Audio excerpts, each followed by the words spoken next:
The Shriram Group has consolidated all the lending entities under one roof. We have with us Umesh Revankar, the Vice Chairman of the new combined entity. Umeshji, thank you so much for speaking to Business World. Firstly, tell us about the consolidated arm of the Shriram Group. What are we getting into now? Thank you. See, basically, if you look at the two entities, lending entities, if the Shriram Transport Finance and Shriram City Union Finance, together we really cover all the products that is required for a typical middle-income businessman. Correct. We are focusing mostly on entrepreneurs, businessmen, individual operators, whether it's a truck, a tractor, a farmer, a shopkeeper, or mason, or carpenter.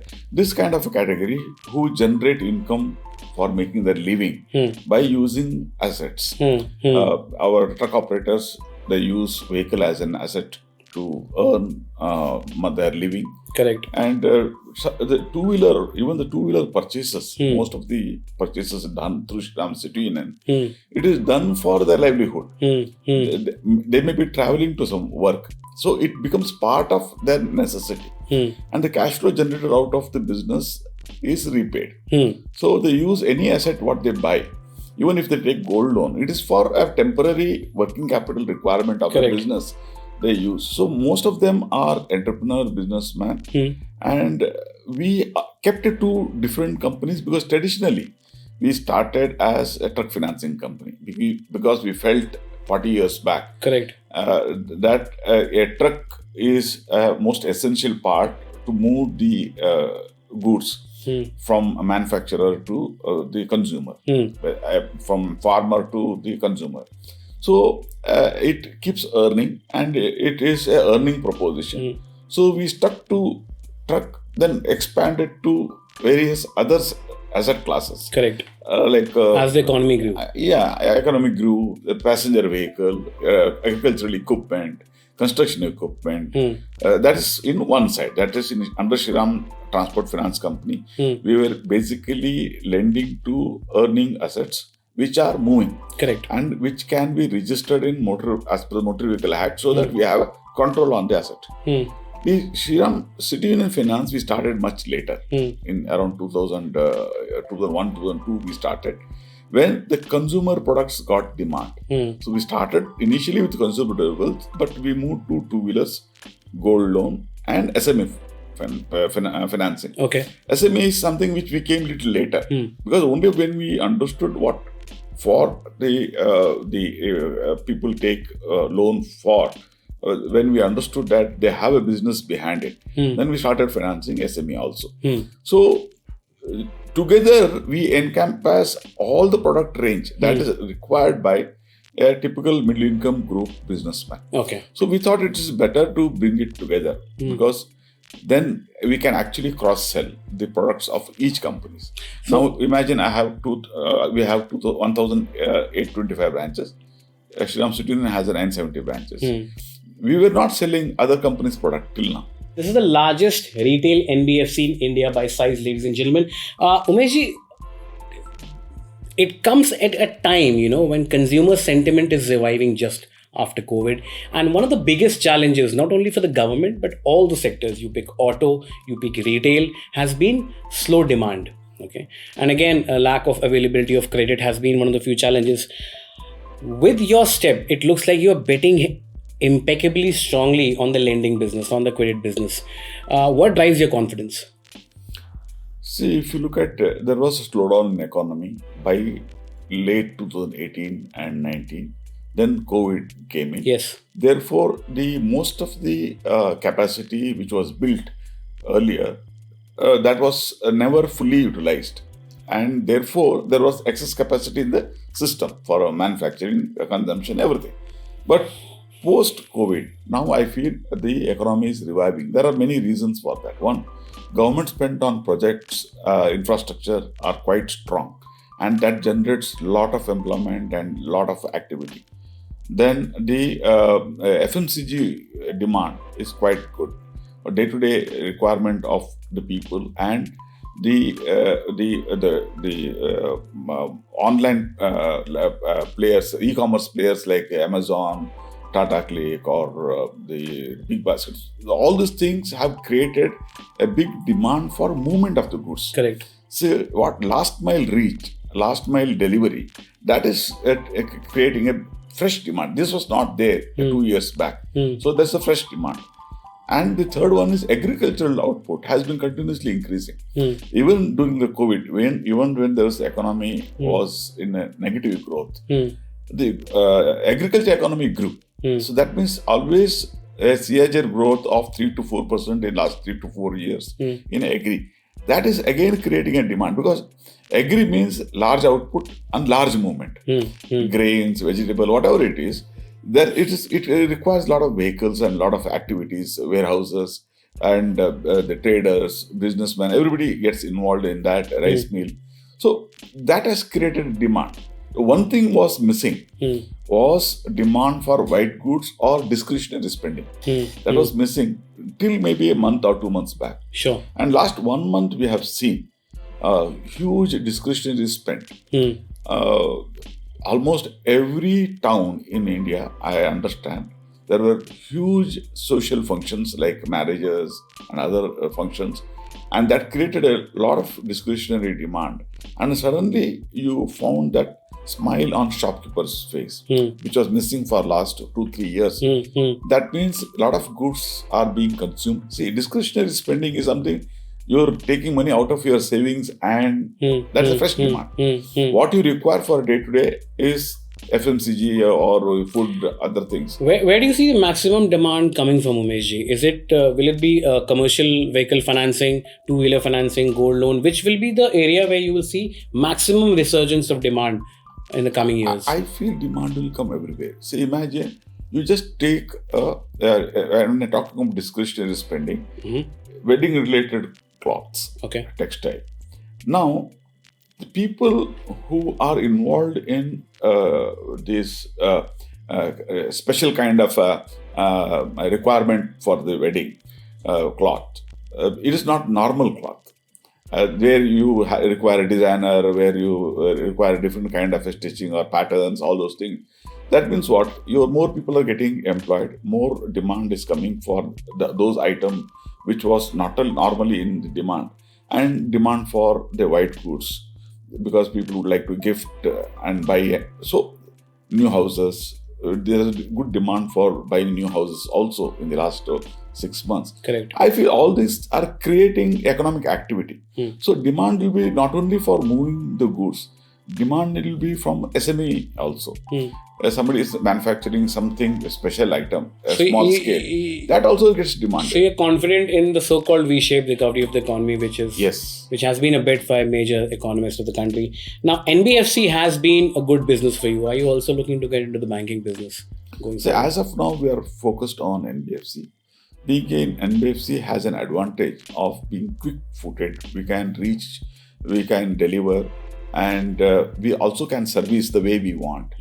Bank, you need to be a little different to meet the need of the people, and especially when we are focusing on underbanked and unbanked.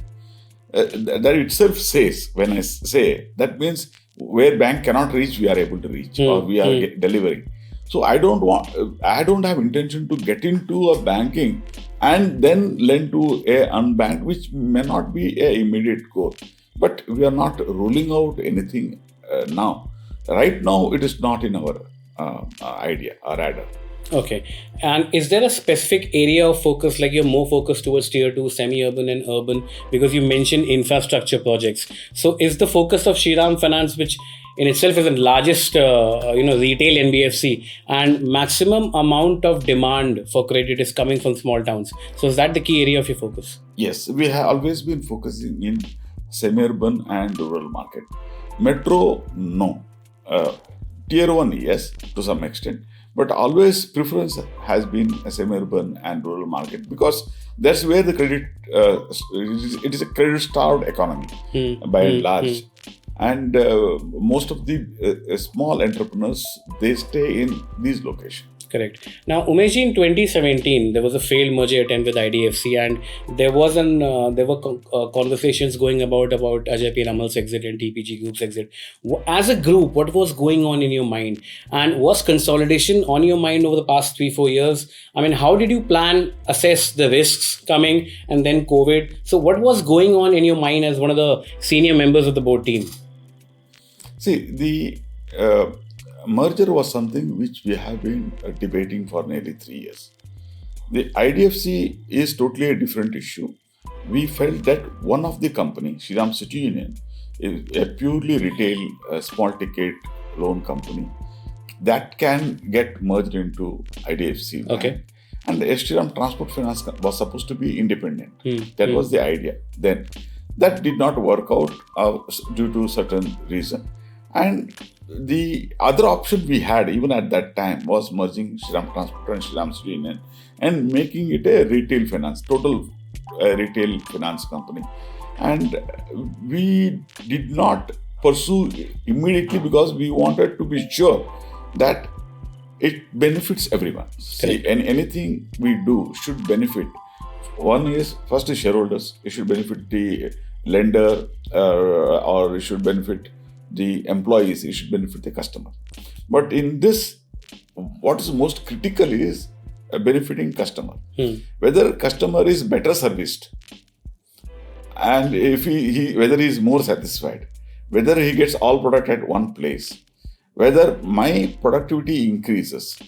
These are all the first thing. Then employee, whether he is more comfortable in selling multi-product, whether his service level goes up, whether his productivity goes up. As far as the shareholders or lenders, they would see whether our margin efficiency improves, margin improves, profitability improves. That they are more focused on, because as the revenue increases, as the bottom line improves, automatically they get a better assurance of the loan given, or shareholders get better return on their investment.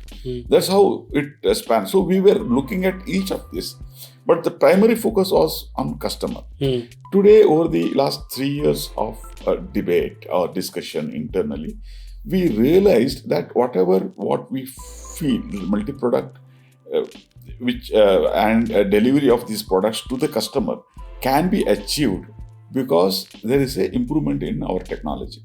The way we have adapted to technology, the way we have onboarded the customer on the digital, because most of our customers were not digital savvy. And they were not very comfortable in using technology for making payment or receiving payment. They did not even have a bank account. And when I say I did not have a bank account, all our loan is given on check only. They had a bank account, but which is not used. That's how it is. So we made sure that first of all, the digital journey is understood by the customer. Correct. Once we felt we are able to do that, then we felt now the merging two entity becomes easier, because I can put all my product across on my digital platform, or it can be serviced to executive, relationship executive. Okay. Much more comfortably.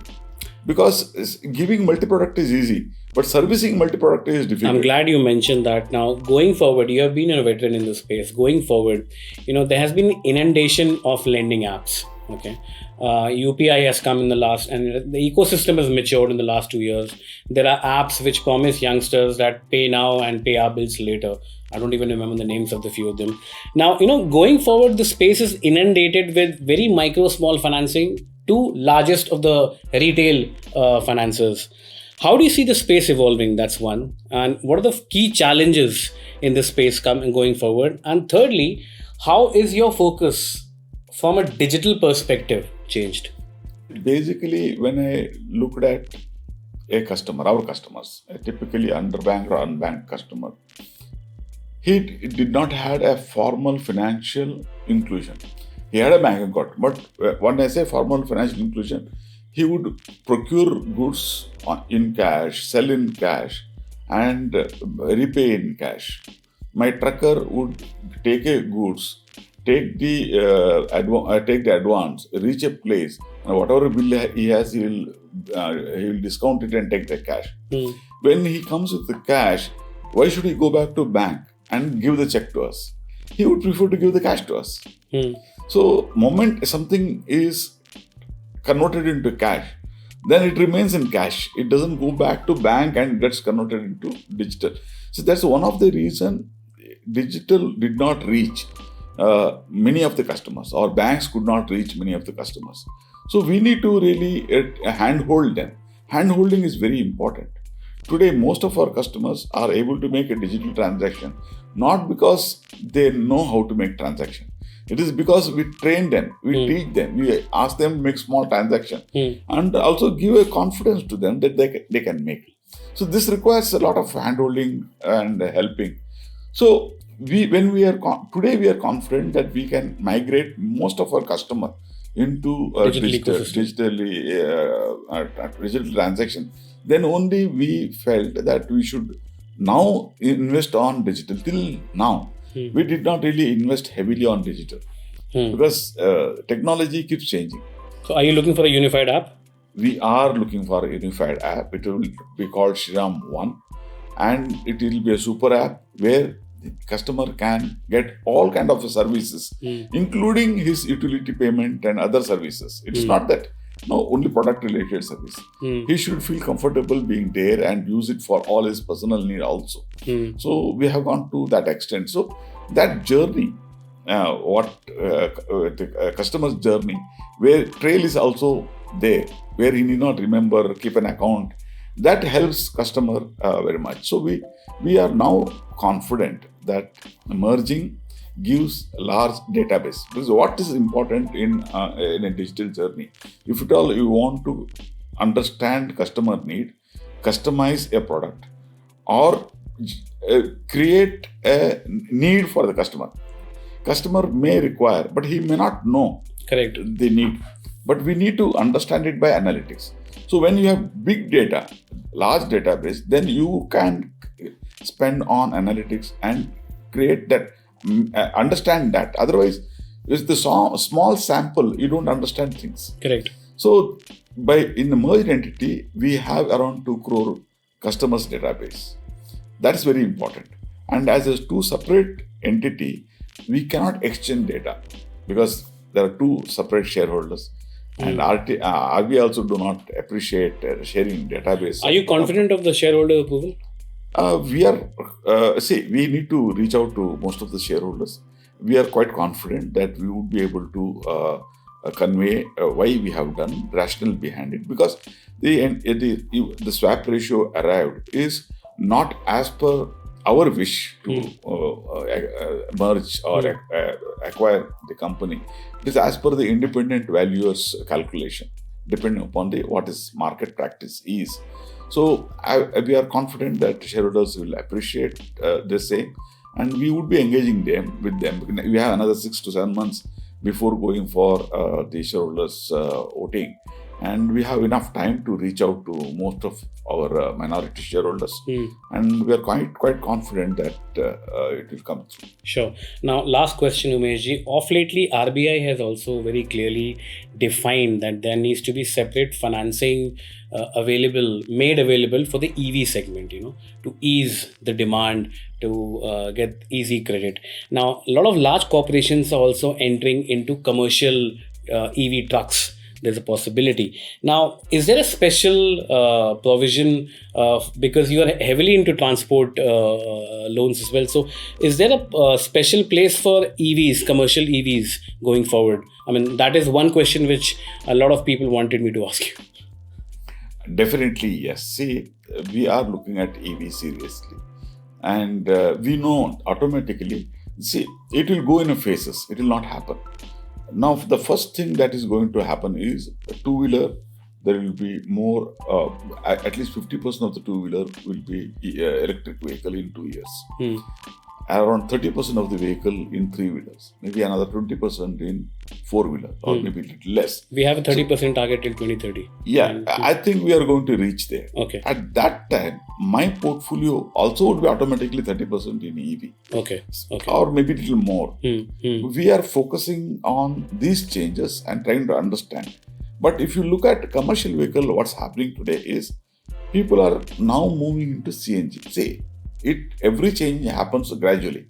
It doesn't happen overnight. In a two-wheeler and three-wheeler, where the battery cost is dependent on the size of the battery, capacity of the battery, that is falling every year. And they say by 23-24, acquiring a battery charged vehicle and the diesel will be almost equal or viable. So people can prefer over a diesel or petrol a electric vehicle. Right now it is expensive. Correct. But what is going to happen is now the CNG is being focused only because heavy vehicle on electric is a difficult proposition because of it become highly expensive.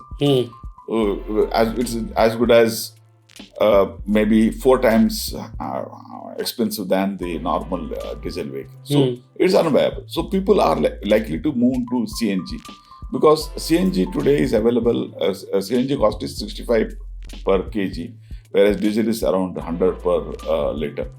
So equivalent. So people would prefer to go to CNG because it is at a discount compared to diesel in running of a vehicle. So now electric battery need to compete with CNG.